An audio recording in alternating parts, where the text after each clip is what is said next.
I thank you, Honourable Presiding Member. I wish to commence my speech today by making reference to the incidents that took place in Trincomalee last evening and this morning. I think it is relevant to the Ministry of Justice because I want to make it relevant to this ministry. This government, Honourable Presiding Member, came to power on the crying call to get rid of racism. And one of the calls was that the Tamil people and the Muslim population in this country have grievances because of racist policies that were pursued by consecutive governments since independence. That is the position of the NPP and the JVP today. And on that basis, the policy of the government was going to put right those wrongs, to bring about a system change to ensure that that history does not repeat itself from now on.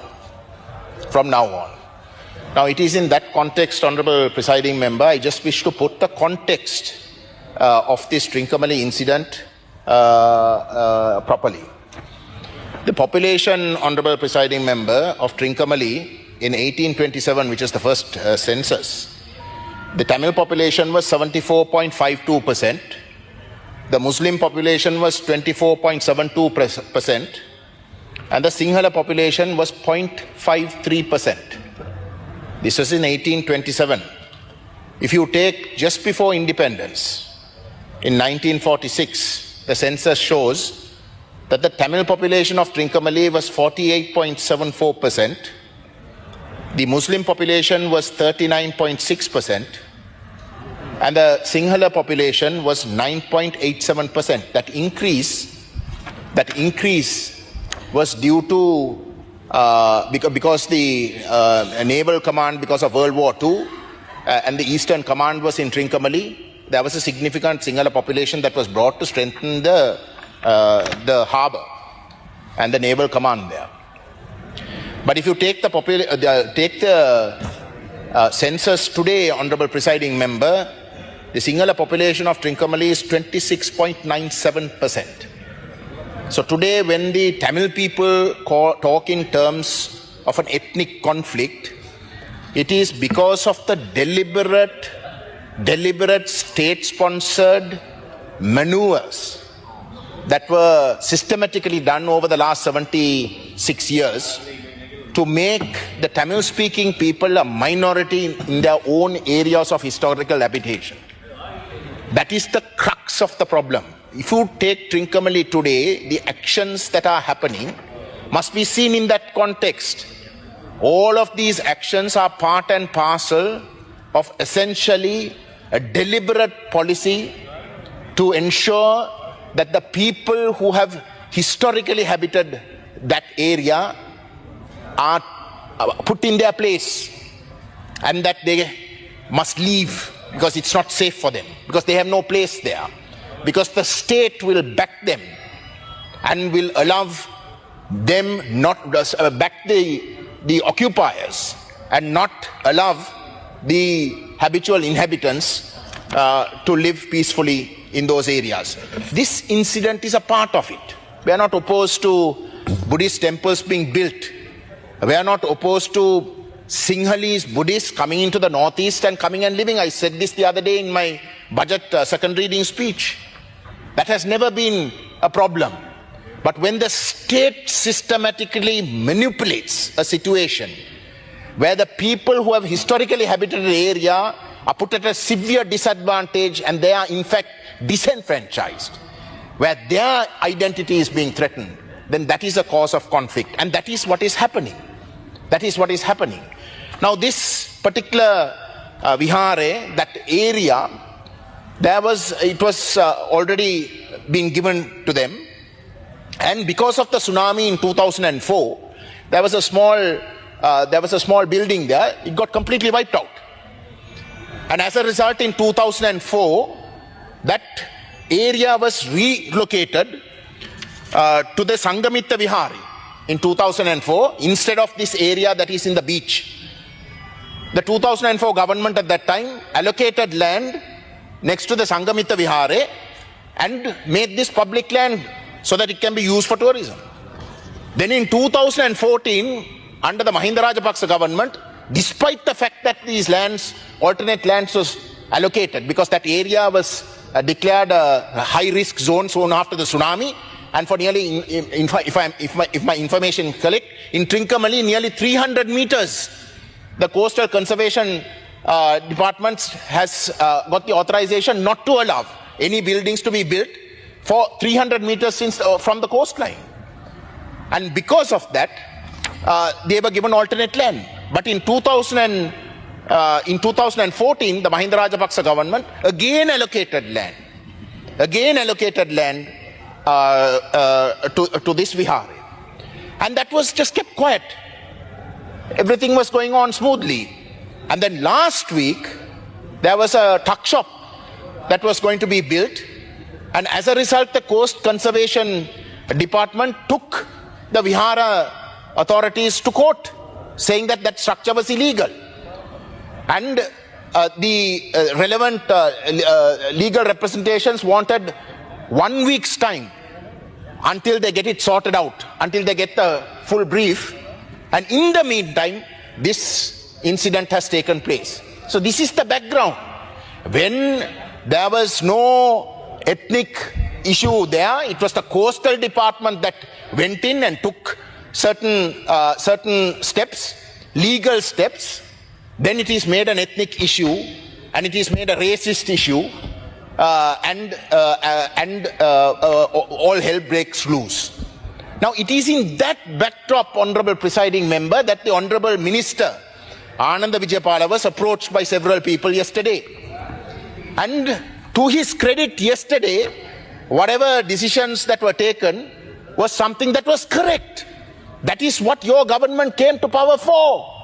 To stand by the law and to ensure that there is no racism. That there should not be any racism. But you backtracked. You backtracked.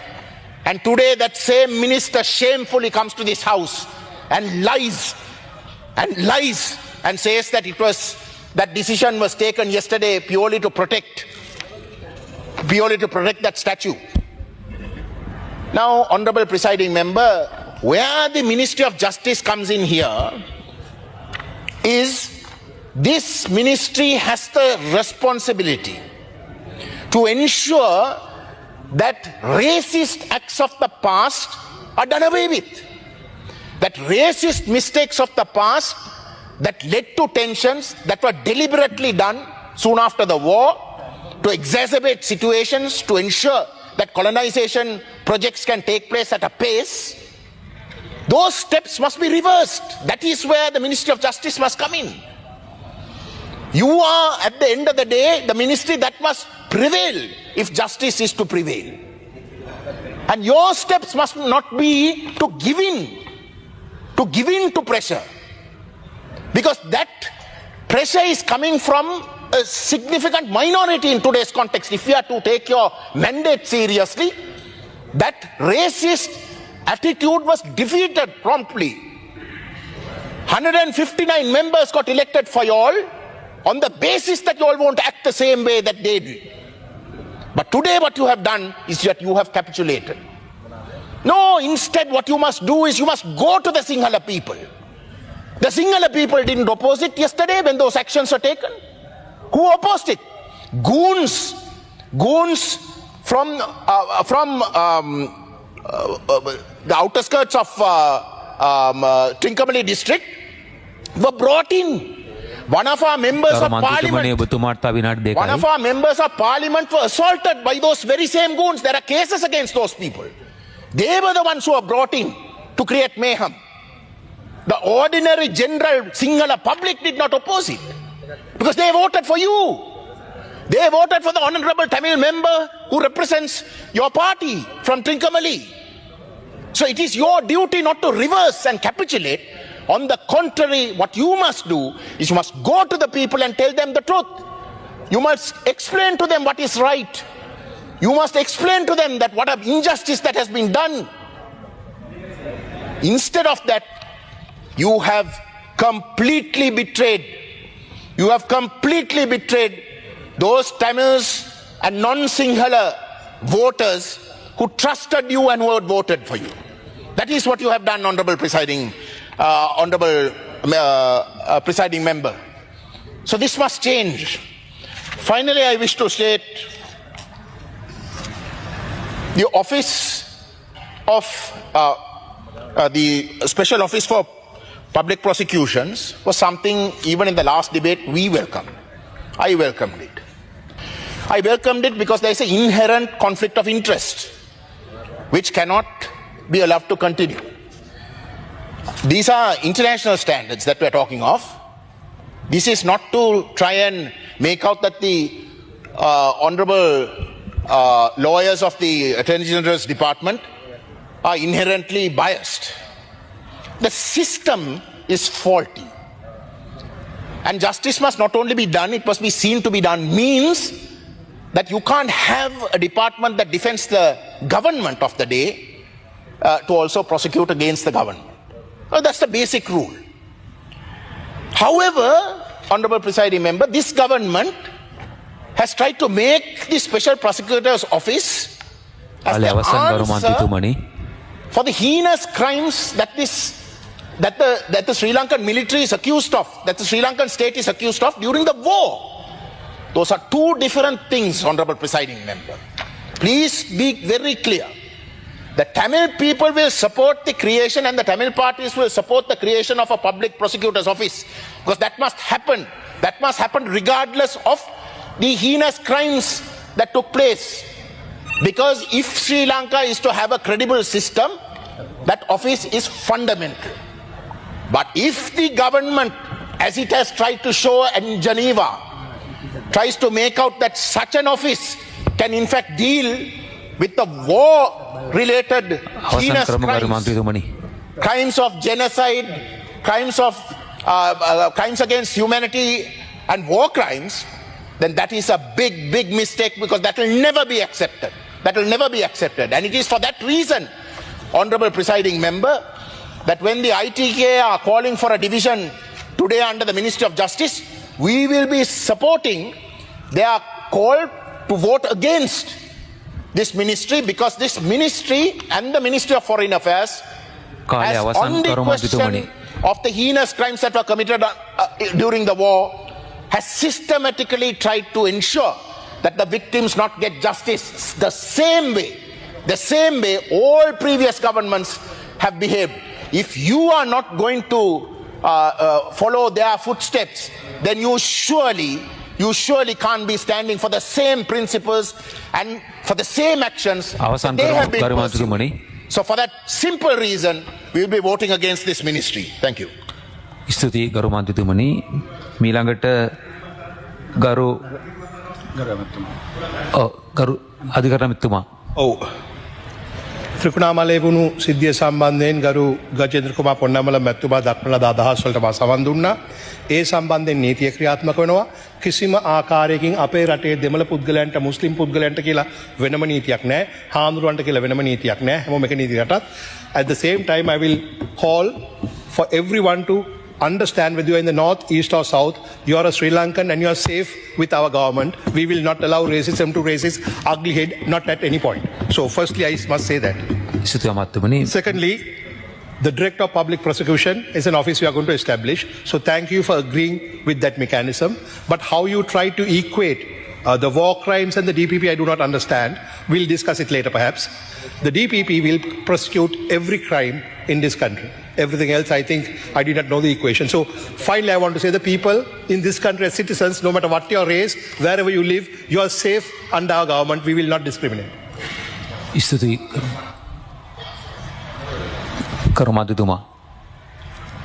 No, there is no equation, Honourable Minister, but the government's position in Geneva was that the Office of Public Prosecutions that you all hope to establish is the swing corner for all the faults with regards to accountability. Our position is that as far as all the crimes that were committed during the war, it is only an international investigation that will get to the bottom of it. Anything short of that will not give justice. That is a fact, because the state was a party to to the war. And you can't have that same state investigating itself. ස්තුතියි.